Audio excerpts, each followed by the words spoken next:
Bonjour Christian Pradier, bonjour Marie. On vous invite aujourd'hui pour l'exposition Animal qui aura lieu du 15 février au 6 avril au Centre céramique de Géosins. On est très heureux de vous accueillir, merci. Et je vais vous demander tout d'abord de vous présenter. Toi d'abord Christian peut-être. Christian, il y a quelques années, on a fait une exposition et il y avait un flyer.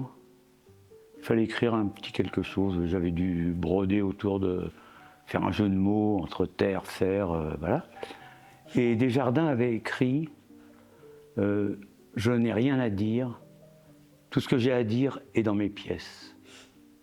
Et j'ai envie de reprendre à mon compte un peu en disant bon ben voilà, il faut que c'est pas le but de l'opération, il faut que je parle un peu de moi, il faut que je me dévoile. Donc présentation rapide, j'ai 76 ans, à la fin avril. Voilà, bon, mon parcours, c'est des écoles de préparatoires pour les arts déco, dont une où j'ai connu Marie-France d'ailleurs. Et chez Sornas, par exemple, de cet atelier, il y avait une prof de déco qui faisait de la céramique. Et elle avait choisi quelques élèves, où elle demandait à quelques élèves s'ils voulaient faire de la céramique, et elle les emmenait à l'atelier Terre et Feu à Paris, qui est un atelier, qui était un cuiseur en fin de compte. Tous les gens qui faisaient de la terre à l'époque cuisaient chez Roger. On l'appelait chez Roger. Bon, on comptait les heures de cours et les cuissons. Un jour, j'ai eu une grosse commande de chopes. À l'époque, je faisais des chopes. Ouais. C'est surprenant de la part de Pradier, mais c'était des chopes. C'était pour une entreprise, c'était un cadeau d'entreprise. Donc une série que j'émaillais chez Roger, que je cuisais chez Roger. Voilà. Et ça m'a permis d'acheter mon premier four.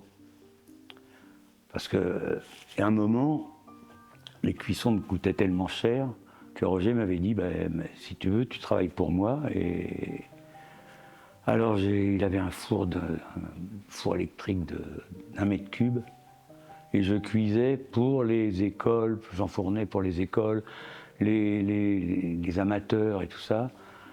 1 mètre cube de petits machins, de petits animaux, je veux dire, quand on a fait ça, on sait remplir un four au maximum.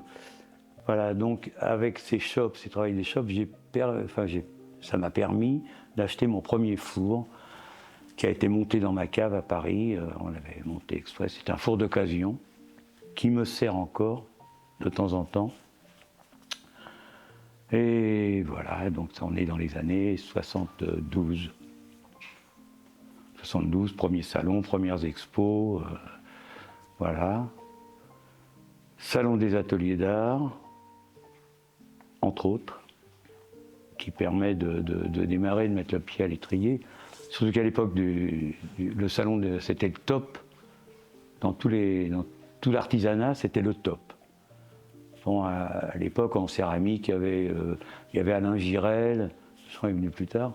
Il y avait De Blander, il y avait Pierre Bay, il y avait puis d'autres qui m'échappent. Mais enfin bon, c'était toute cette époque.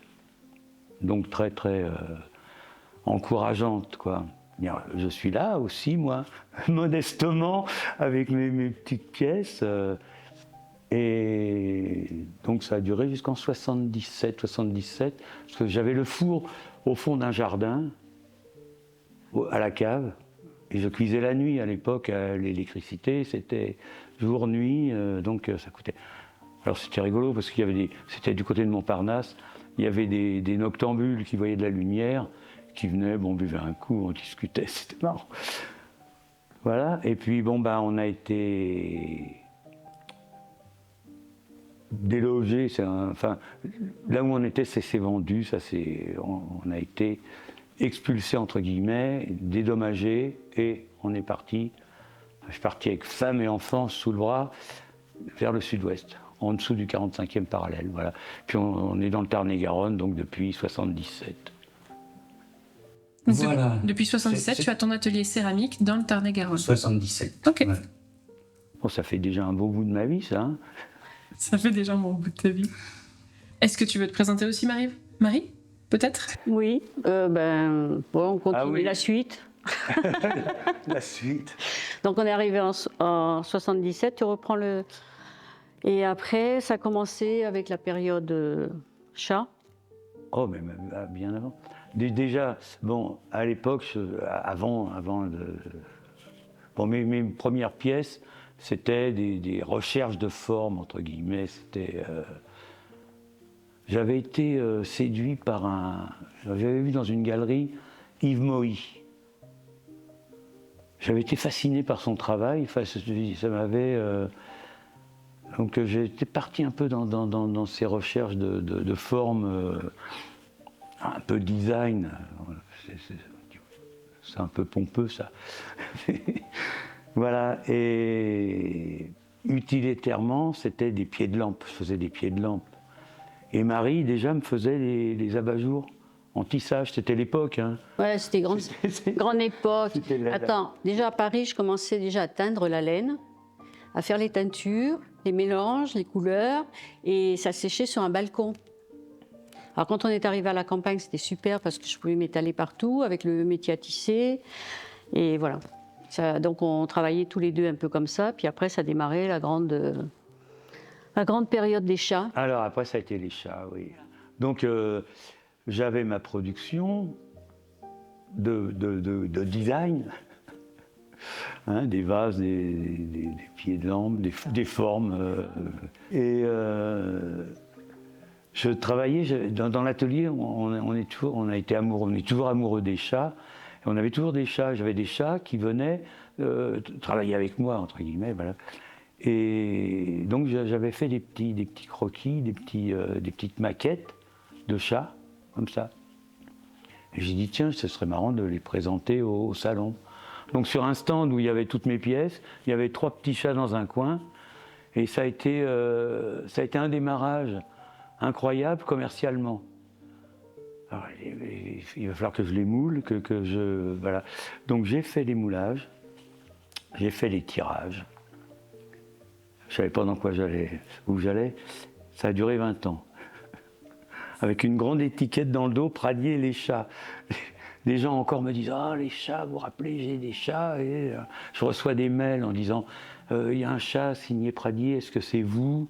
Alors je leur dis oui, c'est telle année, tel machin, et telle terre. Et ben, ça a duré 20 ans, les chats, quoi. Et parallèlement, quand même pour me soulager un peu, je faisais de la pièce unique. Et puis un jour, j'ai décidé... bon, et les chats aussi, pour revenir à Marie, elle me faisait les abat-jours, elle me faisait les patines des chats. Donc c'est une vieille collaboration. Un vrai travail d'équipe. Un vrai travail d'équipe, oui. Bon, à un moment, j'en ai eu assez quand même de mouler. J'aimais bien faire le modèle, faire le moule, parce que c'est passionnant. Alors après, c'était coulage, ponçage, cuisson, patine, tout ça, tout seul, quoi. Un travail d'usine en étant tout seul. Au bout de 20 ans, ça fatigue. J'ai dit, bon, en plus, Marie a eu des problèmes avec les patines, des problèmes de santé. J'ai dit, bon, allez, maintenant, tant pis, que pièce unique. Voilà, et donc il y a eu pièce unique, pièce unique, pièce unique. Et puis le déclic, je crois que c'est dans les années 80, il y a eu une expo à Cordes, les Potiers, une petite assoce dont je faisais partie. Et l'intitulé, c'était « Les Potiers ont les boules ». Il y a eu des titres comme ça, un peu Charlie. Et j'ai fait des animaux boules. J'ai fait une vache, une chèvre, et puis il y avait une poule. Et de là, c'est parti, en fin de compte. C'est parti sur mes boules. J'ai dit, bon, maintenant, c'est rigolo comme démarche. Je fais des boules et ce sera un animal, quel qu'il soit. C'était mon challenge. Il fallait que ce soit un animal à partir d'une boule. Alors j'ai décliné tout un tas pendant un moment. Et puis après, j'avais commencé déjà à mélanger, ça je suis le seul à le faire, à mélanger de la ferraille. J'avais fait la vache avec une vieille poignée de porte. C'était très joli. Quand tu ajoutes de la ferraille, c'est la ferraille d'abord ou la céramique d'abord? Ah non, c'est les deux. Enfin, c'est la ferraille qui me donne l'idée. C'est pas le... Enfin, je rajoute pas la ferraille, je pars alors, j'ai mon morceau de ferraille. Alors, je prends mes bottes d'abord, je vais chez le ferrailleur du coin, il a du clou à l'autocar en ferraille. Alors, vraiment, et je fais mon marché, je fais un tas, puis je dis voilà combien je te dois. Et parce qu'il y a des pièces, je vois tout de suite ce qu'il y a dedans. Il y en a, je présuppose qu'il y a quelque chose, mais je ne trouve pas. Puis le jour où je trouve, bon sang, c'est bien sûr, c'était évident, c'était là. Donc, la ferraille, c'est pas joli, enfin, c'est des outils agraires. Oui, comme tu as la fourmi. Je n'y touche pas, c'est tel quel. Respect, il a vécu comme ça, il continuera à vivre comme ça.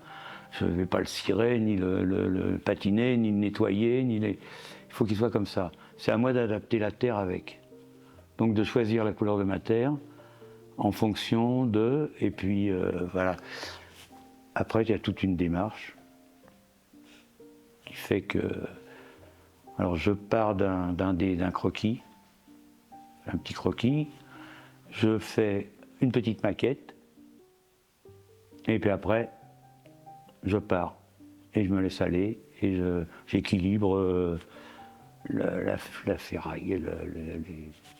Quand c'est des oiseaux, j'essaye de trouver un rythme entre les pattes, le bec, et puis que ça soit cohérent, proportion. Cette exposition, elle s'appelle Animal. Vous travaillez tous les deux exclusivement l'animal depuis toujours? Ah ben maintenant, ça y est, depuis les années 2000, depuis les boules, je ne fais plus que ça, voilà. Donc je décline. C'est un monde tellement vaste que c'est infini. J'en trouve. Il y a des domaines que j'ai pas encore trop exploités. J'ai commencé les insectes, mais c'est beau. Une punaise, c'est horrible, ça a l'air de rien. Mais en fin de compte, c'est très beau, c'est très structuré, c'est un design. Voilà. Il suffit de changer la proportion et d'un seul coup, ça devient une œuvre d'art. Et puis ça vous fait du coup un sujet sur lequel vous vous rejoignez, puisque toi aussi, dans tes œuvres, Marie, ce ne sont que des animaux, ce sont des œuvres peintes. Est-ce que tu peux nous en parler un peu plus ? Mais oui, enfin moi je travaille surtout, je fais des dessins tous les jours. Je suis devant ma fenêtre, souvent dans le brouillard en cette période, et je dessine souvent des oiseaux. Voilà. Ça a commencé un peu comme ça, et puis pendant le confinement, j'ai commencé à travailler sur d'autres animaux, à la pierre noire justement, et puis après c'est parti comme ça, voilà. Et puis Christian m'a donné l'occasion qu'on expose ensemble, parce que jusqu'à présent je ne voulais jamais. Je faisais mes expos toute seule, avec les natures mortes que je faisais à l'époque, pendant 30 ans. Et après, ça faisait très longtemps qu'il demandait que j'expose avec lui, que je travaille sur des grands formats. Donc cette fois-ci, j'ai fait ça. Ça a été dur parce que je travaillais sur des tout petits formats, 0 figure. Une figure, ça veut dire la grandeur de la main, quoi. Tu sais, les petites cerises, voilà, hyper réalistes, technique flamande avec juste la petite goutte d'eau qui sort, ou un fruit qui a été croqué, qui est juteux, toi, t'en as plus que le souvenir, enfin bon. Voilà, puis après, je suis passée sur les petits oiseaux. Donc là, actuellement, je suis sur les oiseaux et essayer d'avoir le plus possible le duvet, le jeune oiseau, quoi. Voilà. Et puis, je travaille en premier l'œil. C'est l'œil le plus important pour après avoir... Une fois que j'ai l'œil, j'ai l'animal. Voilà. Je voulais dire pour Christian, parce que quand il travaille sur ces animaux avec la ferraille, il me pique mes outils de jardin. Donc, quelquefois, je retrouve un canard, toi, une pelle, ça devient un canard. Une griffe, ça devient une chèvre. Alors, je planque tous mes... Ou alors, il me rachète des outils neufs. Voilà, je voulais signaler parce que c'est quand même oui, non, important. Mais t'as raison, c'est très important, voilà. Oui. Bon, voilà, bon, c'est tout. À part ça, tout va bien. On tout cas, c'est un très beau mariage puisque vous avez tous les deux des œuvres tout en douceur, tout en rondeur. Et on est très heureux de vous accueillir ici. Merci infiniment. Merci. Merci à toi.